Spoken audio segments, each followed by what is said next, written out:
26 वर्षों का अनुभव है, 26 वर्षों का अनुभव है और हम लोग कार्यकर्ता हैं और लगातार इस क्षेत्र में काम किए हैं।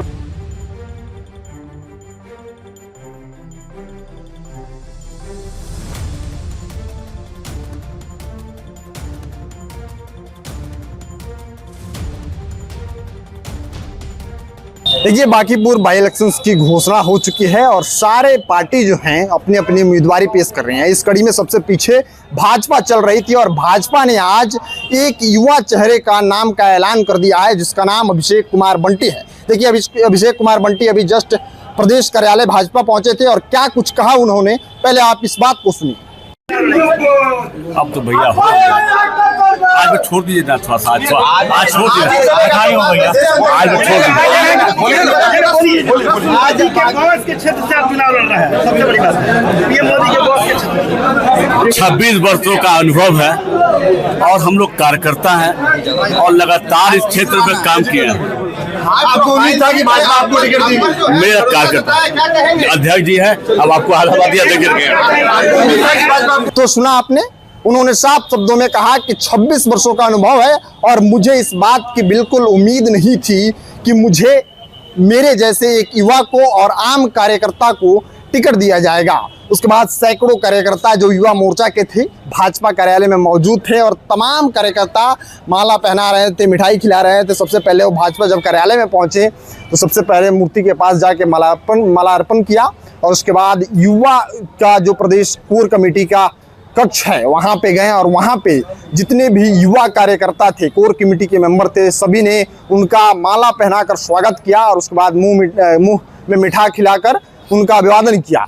सबसे बड़ी बात है कि जो बांकीपुर का क्षेत्र है वहाँ इस बार नितिन नवीन वहाँ से विधायक बने थे, लेकिन राज्यसभा जाने के बाद भाजपा के राष्ट्रीय अध्यक्ष बनने के बाद वो सीट खाली हो चुकी थी और उस सीट पे लगातार चर्चा हो रही थी कि आखिर भाजपा जो है किसको टिकट देगी, किसको उतारा जाएगा। लोग कह रहे थे कि मोदी जी के बॉस का सीट है और उस बॉस के सीट से आखिर किसकी उम्मीदवारी तय होगी। और ऐसे नाम जो हैं चर्चा में आए जिससे शायद जनता भी वाकिफ नहीं थी और लोगों को उम्मीद भी नहीं थी कि एक छोटे से मंडल अध्यक्ष के कार्यकर्ता को इतनी बड़ी जिम्मेदारी दे दी जाएगी। हालांकि अभिषेक कुमार बंटी बार बार नितिन नवीन के साथ दिखते हैं और नितिन नवीन जब भी बांकीपुर क्षेत्र आते हैं तो उनके दाहिने हाथ में कोई व्यक्ति खड़ा होता है तो उसका नाम अभिषेक कुमार बंटी होता है। हालांकि बांकीपुर का क्षेत्र का लड़ाई इस बार दिलचस्प इसलिए भी हो गया है क्योंकि जो अपने आप को रणनीतिकार कहते हैं और जनसुराज के सूत्रधार हैं प्रशांत किशोर, इस बार खुद जनसुराज के टिकट पर बांकीपुर से चुनाव लड़ रहे हैं। इसको लेकर तैयारियां तेज हो गई है और इस कड़ी में सबसे पीछे भाजपा चल रही थी।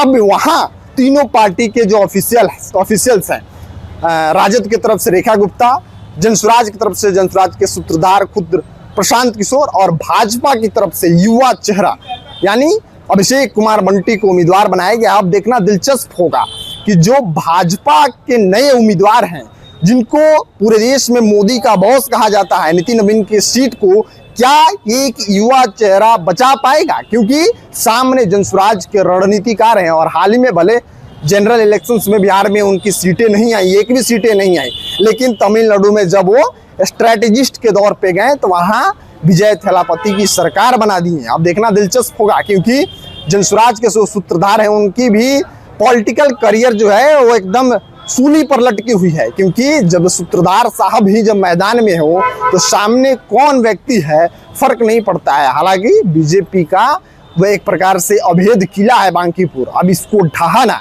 सबसे बड़ी चुनौती होगी और ऐसे में एक युवा चेहरे को भाजपा आगे की है तो कुछ ना कुछ इसके पीछे रणनीति होगी, क्योंकि एक आम से कार्यकर्ता को भाजपा ने टिकट दिया है और इस बार देखना दिलचस्प होगा कि बांकीपुर की लड़ाई कैसी होती है। क्या जनसुराज और भाजपा आमने सामने होंगे या फिर भाजपा आरजेडी के बीच में लड़ाई होगी या फिर लड़ाई जो है त्रिकोणीय होगी। आप अपनी राय प्रतिक्रिया कमेंट बॉक्स में लिखिएगा। मिलते हैं अगली वीडियो में, तब तक के लिए आप बने रहिए खबर पॉइंट के साथ। मैं शुभम उपाध्याय, बहुत बहुत धन्यवाद आपका।